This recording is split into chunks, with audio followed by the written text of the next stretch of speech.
Bismillahirrahmanirrahim. Assalamualaikum warahmatullahi wabarakatuh. Selamat berjumpa kembali di majelis ilmu ini. Kita saat ini akan berbicara sesuatu yang santai, tapi insya Allah penting karena sering dialami oleh banyak orang, yaitu tentang teman kita membenci kita. Apakah Anda pernah dibenci oleh teman Anda atau orang terdekat Anda? Atau saat ini Anda sedang dibenci oleh teman Anda? Maka ada beberapa solusi. Saya cuma ingin mengatakan ada 3 solusi yang kami himpun dari sekian banyak artikel orang-orang hebat itu. Yang pertama, identifikasi masalah. Nah, kayaknya ini agak ilmiah, tapi saya lebih suka kepada yang praktis. Coba identifikasi masalah. Apa yang dibenci oleh teman Anda? Kalau yang dibenci oleh teman Anda karena Anda itu rajin, karena pekerjaannya itu tepat waktu, karena Anda sering dipuji oleh atasan Anda, maka tidak perlu pusing. Karena kebencian yang dimaksud adalah rasa iri. Rasa iri yang terjadi itu sebagai penghargaan bagi diri Anda. Sebenarnya ketika ada orang yang membenci Anda karena prestasi Anda, itu sebuah pengakuan bahwa Anda sedang berada dalam posisi di atas. Makanya tidak akan ada orang iri kepada orang yang status sosialnya di bawah, yang kinerjanya di bawah. Misalnya seorang direktur iri kepada seorang satpam, tidak mungkin. Jadi kalau iri itu kepada orang yang statusnya, levelnya minimal sama atau malah di atasnya. Jadi kalau ada teman Anda, kolega Anda, orang di kantor Anda membenci Anda karena Anda rajin, prestasi Anda bagus, Anda sering dipuji oleh atasan Anda, fine-fine saja. Berarti Anda sekarang berada dalam posisi yang hebat. Yang kedua, identifikasi yang kedua. Siapa yang membenci Anda? Atau berapa orang yang membenci Anda? Kalau yang membenci Anda adalah orang-orang itu yang biasa membenci kepada teman yang lain, bukan hanya kepada Anda. Teman yang lain juga dibenci oleh dia, nggak usah, nggak ada masalah. Kemudian berapa orang yang membenci Anda? Kalau di kantor Anda 100 orang, yang membenci Anda hanya 1-2 orang, tidak ada masalah. Tapi menjadi masalah ketika di kantor ada 100 orang yang membenci Anda 30%, atau malah 50%, malah mayoritas membenci Anda, berarti Anda punya masalah. Tapi ketika yang membenci hanya 1-2 orang dari komunitas yang ada di kehidupan Anda, tidak ada masalah. Anda tidak perlu khawatir dengan orang yang membenci 1-2 orang, itu biasa. Maka tips yang kedua adalah membuat komitmen di dalam batin Anda bahwa Anda akan berdamai.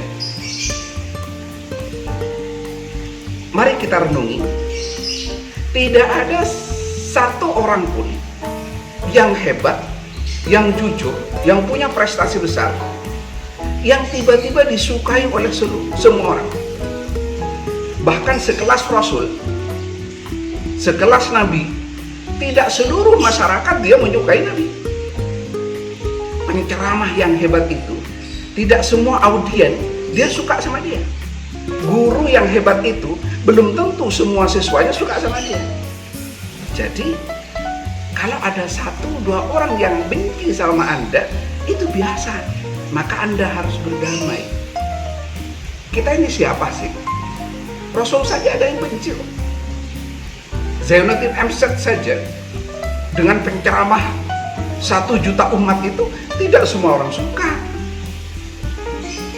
UAS kita sudah tahu bagaimana kaliber UAS. Masih banyak orang yang tidak suka. Jadi kalau Anda ada 1-2 orang yang tidak suka sama Anda, berdamailah, itu biasa. Jadi harus membuat mental kita, menguatkan mental kita bahwa Anda harus menerima bahwa nanti akan ada 1, 2 orang, 3 orang yang tidak suka sama Anda, bahkan membenci Anda. Tips yang ketiga, abaikan. Tip yang ketiga, abaikan. Jadi tidak perlu mendengar satu dua orang yang membenci Anda. Biarkan saja. Biarkan saja dia membenci Anda. Biarkan saja dia ngomongin tentang Anda. Biarkan saja dia tidak suka sama Anda. Sebab ini bagian dari hidup. Dibiarkan saja. Anda nggak perlu berpikir tentang itu. Pikirkan orang banyak yang suka sama Anda. Saya ulangi, pikirkan orang banyak yang suka sama Anda.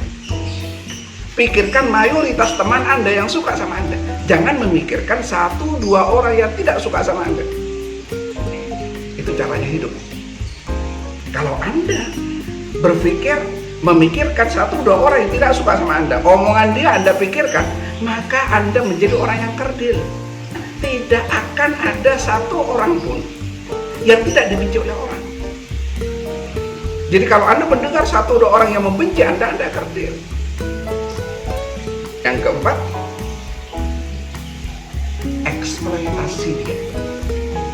Manfaatkan dia untuk menjadi alarm Anda. Manfaatkan dia untuk menjadi kontrol Anda. Anggap saja dia alarm. Kalau sampai dia diam atas setiap perbuatan yang Anda perbuat, Anda betul-betul berada di posisi yang hebat. Kalau dia masih mau ngomong jelek, padahal Anda sedang baik, pikirkan aja. Oh, ternyata tidak ada masalah, ya sudah. Jadikan dia sebagai alarm bagi diri Anda.